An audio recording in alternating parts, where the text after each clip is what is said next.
नाज़रीन गिरामी अस्सलामु अलैकुम वरहमतुल्लाहि वबरकातुहू। सीधी बात के ताज़ा तरीन प्राइम टाइम में आप लोगों का इस्तकबाल है। नाज़रीन गिरामी, मैं अंसार अज़ीज़ नदवी इस वक्त आप लोगों के सामने कुछ अहम तरीन ख़बरों पर तबसरे करने जा रहा हूँ। तफसीलात में जाने से पहले आप लोगों से जो दरख्वास्त होती है, और आप लोग बेहतर अंदाज में जानते हैं कि इस वक्त किस तरह के पहाड़ी इलाक़ों में हमारा ये रमज़ान राशन किट्स तकसीम करने का सिलसिला जारी है, और बारहा वहाँ की तस्वीरें और सारी चीज़ें हम आपके सामने रख रहे हैं ताकि आप लोगों को इस बात का इल्म हो कि आपकी अमानतें हक़दारों तक सही सही पहुँचाने की हमारी टीम भरपूर कोशिश कर रही है। सारी चीज़ें आप लोगों के सामने रखने का हमारा मकसद आपको इत्मीनान हो कि आपकी अमानतें सही लोगों तक पहुँच रही हैं। अभी हमें बहुत सारी बस्तियों में पहुँचना बाकी है, लिहाजा जिन अहबाब ने अभी तक इसमें हिस्सा नहीं लिया है वो ज़रूर व ज़रूर इसमें हिस्सा लें। नीचे व्हाट्सअप का नंबर दिया जा रहा है, उस पर आप लोग व्हाट्सअप करके पैगाम भेजें, व्हाट्सअप करें, आपको सारी तफसीलात वहीं मिल जाएगी। मज़ीद इलाक़ों में जारी है अभी भी, और वहाँ की तस्वीरें जैसे जैसे आती रहेंगी आपके सामने पेश किया जाता रहेगा। आइए नाज़रीन गिरामी, पहली ख़बर की जानिब बढ़ते हैं। तमिल फिल्म इंडस्ट्री के सुपरस्टार विजय ने चेन्नई में एक इफ्तार पार्टी का एहतमाम किया, जो उनके सियासी सफ़र का एक अहम इशारा समझा जा रहा है। रमज़ानुल मुबारक के मौके पर मुनक़िद होने वाली इस तकरीब में विजय ने शरीक अफराद के साथ नमाज में भी हिस्सा लिया, जिसकी वीडियोस और तस्वीर सोशल मीडिया पर इस वक्त बहुत ज़्यादा वायरल हो चुके हैं। नाज़रीन गिरामी, जब इन्होंने अपनी पार्टी के लिए पहला इजलास किया चेन्नई में, तो आप अंदाज़ा लगा सकते हैं कि कितनी बड़ी तादाद में, लाखों की तादाद में इनके इजलास में लोगों ने शिरकत की थी। और वो तमिलनाडु के तारीख़ में अपनी पार्टी बना करके उसको लॉन्च करने वाले पहले फंक्शन में इतनी बड़ी तादाद में सोचा गया था, इसलिए कि ये तमिलियंस के दिल में रहते हैं। यहाँ की फ़िल्म इंडस्ट्री में अगर सबसे ज़्यादा किसी ने तमिलियंस में और लाखों करोड़ों की तादाद में फैंस हैं तो विजय को माना जा सकता है, जिसकी वजह से उनकी एक झलक पाने के लिए लोग तमिलनाडु में पूरी तरह से जो है कई कई घंटे तक इंतज़ार करते, बल्कि ऐसी कई वीडियोस आई हैं और वायरल होती हैं इनकी कि जब ये राशन बांटते हैं तो लोग सिर्फ तस्वीरें उनसे इनके साथ निकालने के लिए जो है वो राशन लेने के लिए जाते हैं, फिर तस्वीर निकालने के बाद राशन वहीं छोड़ करके आ जाते हैं। ऐसी वीडियोस भी वायरल होती हुई सोशल मीडिया में आपने देखा होगा। ये वही विजय है जो अब सियासत में कदम रख चुके हैं। अपनी पार्टी तमिलगा वेट्री किसगम TVK, अब कसगम है किसगम है मुझे मालूम नहीं है, जाहिर सी बात है कि ये तमिलियन ज़बान से होगी। इसके ज़रिए अवामी मसाइल पर आवाज़ बुलंद कर रहे हैं। उनकी पार्टी ने चेन्नई के रोयापीटा वाक़े YMCA ग्राउंड में इफ्तार पार्टी का इनेकाद किया था, जिसमें बहुत बड़ी तादाद में उनके हामी और मुसलमान शरीक हुए। सोशल मीडिया पर वायरल होने वाली वीडियोस में देखा जा सकता है कि विजय सफ़ेद लिबास में इफ्तार के लिए मौजूद अफराद के साथ बैठे हैं। उनके मद्दाहों ने एक्स और इंस्टाग्राम पर तस्वीर और वीडियो शेयर की, जहाँ उन्हें मदऊ शुरका के साथ दुआएं करते हुए तस्वीर खिंचवाते हुए देखा जा सकता है। और जाहिर सी बात है कि मुसलमानों का एक बहुत बड़ा तबका इनके साथ जुड़ा हुआ नज़र आता है। दिल्ली के मुसलमानों, आपके लिए एक अहम तरीन ऐलान है और आप अपने आप को इस पर ज़रूरी समझ लें। इस बात को, All India Muslim Personal Law Board वक्फ तरमीमी बिल 2024 के ख़िलाफ़ एहतिजाज के लिए जंतर मंतर पर 13 मार्च को मुजाहरा करने का ऐलान किया है। पहले ये मुजाहरा 10 मार्च को तय था, लेकिन टेक्निकी वजूहात की बिना पर तारीख़ में तब्दीली की गई। मुमकिन है कि इजाज़त ना मिली हो इंतज़ामिया की जानिब से। अब बोर्ड के तर्जुमान डॉक्टर सैयद कासिम रसूल इलियास ने कहा है कि एहतिजाज वक्फ अमलाक, मसाजिद, ख़बरस्तानों, दरगाहों, मदारिस और दीगर मजहबी इदारों की हिफाजत के लिए ज़रूरी है। मरकज़ी हुकूमत की जानिब से वक्फ तरमीमी बिल 2024 को पार्लियामेंट के आइंदा इजलास में मंजूर कराने की तैयारियाँ की जा रही हैं, जिस पर मुस्लिम कम्यूनिटी में शदीद तशवीश पाई जाती है। बोर्ड का कहना है कि बिल वक्फ अमलाक पर कब्जे का रास्ता हमवार करेगा और मुसलमानों के मजहबी व सकाफती वरसे को नुकसान पहुँचाएगा, इसलिए इसे फ़ौरन वापस लिया जाना चाहिए। लिहाजा बोर्ड की मजलिस आमिला ने फैसला किया है कि 13 मार्च को जंतर मंतर पर होने वाले मुजाहरे में तंजीम के मरकज़ी कायदीन, मजहबी रहनुमा, समाजी कारकुन और आम मुसलमान बड़ी तादाद में शिरकत करेंगे। इस एहतजाज में दलित, आदिवासी और ओबीसी तबकात के समाजी व सियासी रहनुमाओं के साथ साथ सिख और ईसाई मजहबी रहनुमा भी शामिल होंगे। लिहाजा दिल्ली व आसपास के इलाके में रहने वाले अहबाब से सीधी बात की भी अपील है कि 13 मार्च को जंतर मंतर पर होने वाले इस मुजाहरे में बड़ी तादाद में शरीक हों। ये असल में मिल्लत का काम है। कौम की जो है इस वक्त जो है पूरी तरह से उनके असासों को लूटने की कोशिशें हो रही है, उस पर कब्ज़ा करने की। इसको बचाना भारत के हर मुसलमान की जिम्मेदारी है। ऐसे में अगर हमारे रहनुमा, हमारे मजहबी रहनुमा, हमारे अकाबरीन इसमें जो है शामिल हो रहे हैं तो मुझे और आपको लाजमी बनता है कि इसमें शरीक होकर के इसमें कामयाब बनाएं। हम तो बेंगलुरु में हैं, लेकिन आप लोग दिल्ली व आसपास के इलाकों में हैं, लिहाजा अपने आप को ज़रूरी समझे इस एहतिजाज को कामयाब बनाने के लिए। बल्कि मैं समझता हूँ कि जो वक्त से पहले ही आकर के यहाँ पर उलमा का और हमारे अकाबरीन का, मुस्लिम पर्सनल लॉ बोर्ड का, जो कि हमारे भारत के तमाम मुसलमानों का मुत्तहिदा प्लेटफार्म है, उसको कामयाब बनाने की कोशिश की जाए। नाज़िर-ए-गिरामी, चोरी के शिबह में 2 मासूम बच्चों को दरख्त से बांधकर डंडों से पिटाई की गई है और इस सिलसिले में एक शख्स गिरफ्तार हुआ है। भारत की में ये जुल्म व सितम की कहानी कब ख़त्म होगी पता नहीं जा रहा है। ऐसा लगता है नाज़िर-ए-गिरामी के मुंह को खून लग गया है कुछ हैवान और कुछ दरिंदे किस्म के लोगों को, और उनको ना जो है कानून से डर है, ना इंतज़ामिया से।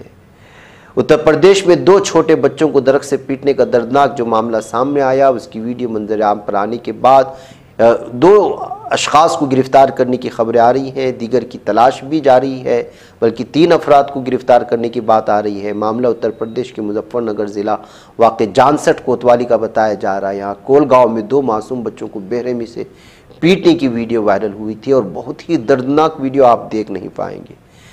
3 नौजवान दरख्त से बंधे हुए बच्चों को डंडे से मारते दिखाई दे रहे हैं। सचिन, शुभम और अंकित नामी नौजवानों ने बच्चों को पकड़कर पहले दरख्त से बांधा, फिर डंडों से उनकी पिटाई की। फिर मौके पर मौजूद किसी ने इस वाक़े की वीडियो बनाकर सोशल मीडिया पर वायरल कर दी। फिर उसके बाद इसे बताया जा रहा है कि दुकानदार को शिबा था कि उन बच्चों ने उसकी दुकान से तांबे के तार चोरी किए थे कव्वाल गाँव में। फिर उसके बाद ये सूरत हाल हुई। नाज़िर-ए-गिरामी, RDX से उड़ा देंगे, ये लिखा गया था ट्रेन की टॉयलेट में। 2 घंटे तक पुलिस तफ्तीश करती रही, कुछ नहीं मिला। अयोध्या से दिल्ली जाने वाली अयोध्या एक्सप्रेस 1420 ट्रेन में जुम्मा यानी 7 मार्च की शाम उस वक्त हंगामा हुआ जब एक नौजवान ट्रेन के टॉयलेट में दाखिल हुआ। भागकर अपने साथी मुसाफिरों को बताया कि टॉयलेट की दीवार पर धमकी लिखी हुई है। किसी ने दीवार पर लिखा है कि जब ये ट्रेन लखनऊ के चारबाग स्टेशन पर पहुंचेगी तो उसे RDX बम से उड़ा दिया जाएगा। मुसाफिरों ने फौरी तौर पर ट्रेन में मौजूद रेलवे अमले को इसकी इत्तला दी, जिसके बाद रेलवे अमले ने रेलवे इंतज़ामिया को इसकी इत्तला दी। इस मामले को इंतहाई संजीदगी से लेते हुए रेलवे के आला हुकाम ने ट्रेन को बाराबंकी स्टेशन पर रोकने का हुक्म दिया। इसके बाद जाँच के लिए ट्रेन को अगले स्टेशन यानी बाराबंकी स्टेशन पर रोक दिया।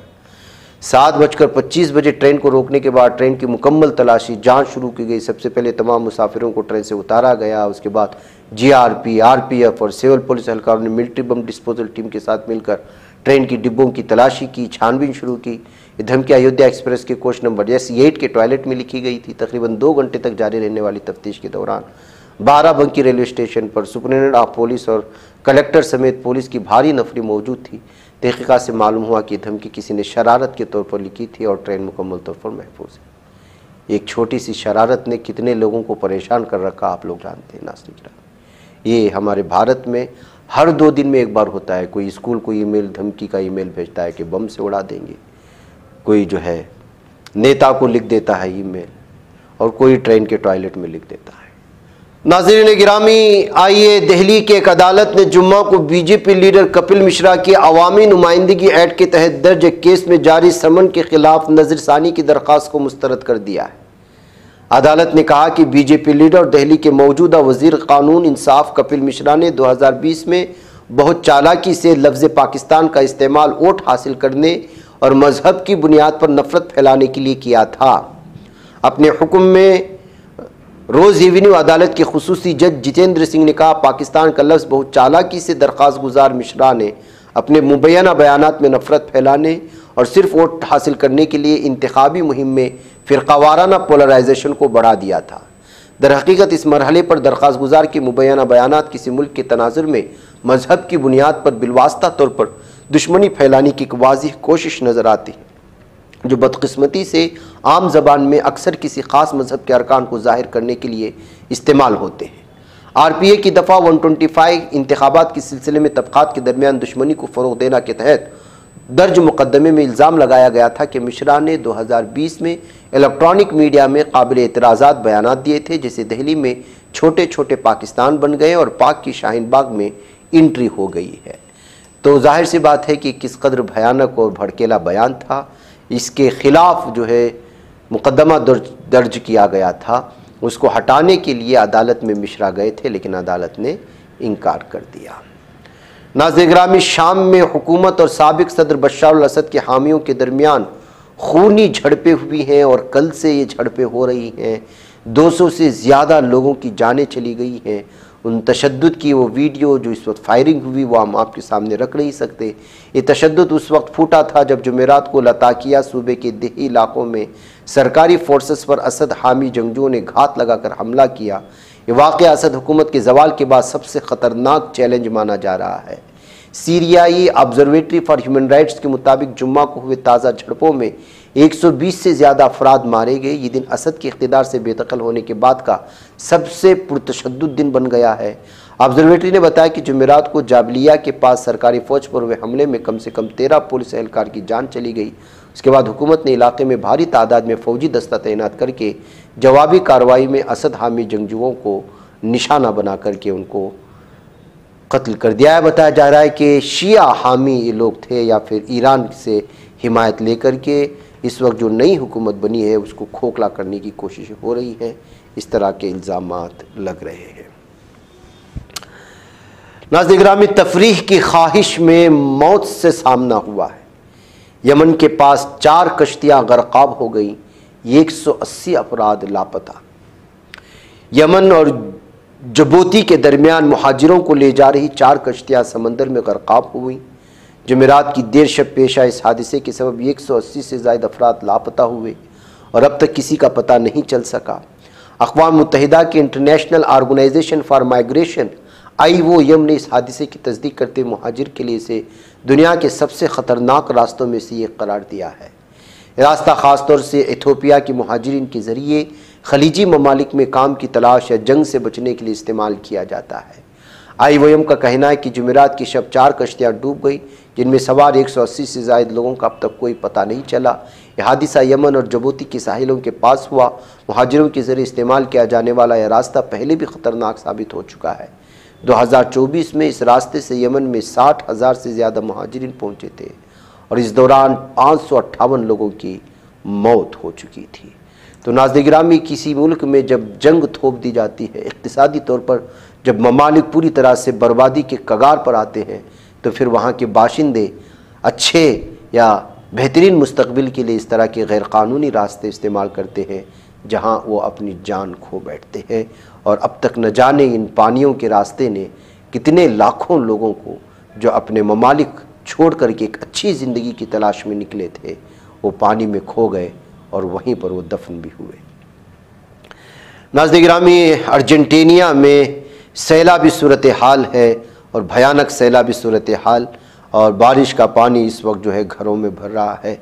अभी तक इस सिलसिले में जानी नुकसान की तो खबरें नहीं है, लेकिन जो है आम ज़िंदगी इस कदर मुतासिर हो चुकी है कि जो है लोगों का घरों से निकलना मुश्किल हो चुका है और पानी लगातार घरों में भरता हुआ जा रहा है। उधर नाज़रीन गिरामी, रशिया की जानिब से यूक्रेन पर जो है हमला किए जाने की खबरें आ रही हैं। कल रात में ताज़ा हमला हुआ है रशियन मिसाइल की जानिब से। इसमें 11 अफराद के हलाक होने, 30 अफराद के ज़ख्मी होने, जिसमें 5 बच्चे भी शामिल हैं, ये बताया जा रहा है। ट्रंप की जानिब से रशिया को सपोर्ट करने के बाद यूक्रेन को जो है वो पूरी तरह से दूर कर दिए जाने के बाद, किनारा कर दिए जाने के बाद रशिया की जानिब से ये बड़ा हमला बताया जा रहा है। डोब्रोपेलिया नामी एक इलाके में जो यूक्रेन का ईस्टर्न सिटी माना जाता है, वहाँ पर यह हमला हुआ। इंटीरियर मिनिस्ट्री ने इस सिलसिले में सैटरडे की नाइट में यानी कल रात में ये सारी तफसीलात फराहम की है। इससे आप अंदाज़ा लगा सकते हैं कि सूरत हाल मज़ीद यूक्रेन और रशिया के दरमियान में बिगड़ती चली जा रही है। नाज़रीन, मुझे इजाज़त दें। अस्सलामु अलैकुम वरहमतुल्लाहि वबरकातुहू।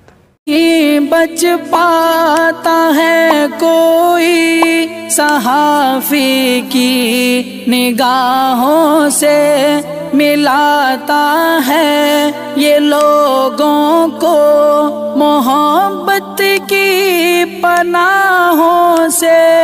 करम और दर्द मंदी का है एक संसार, सीधी बात। अज़ीमत जुर्अतो हिम्मत का है इज़हार, सीधी बात। अज़ीमत जुर्अतो हिम्मत का है इज़हार, सीधी बात। ये चैनल हक निगर बनकर कुचल देता है फितनों को।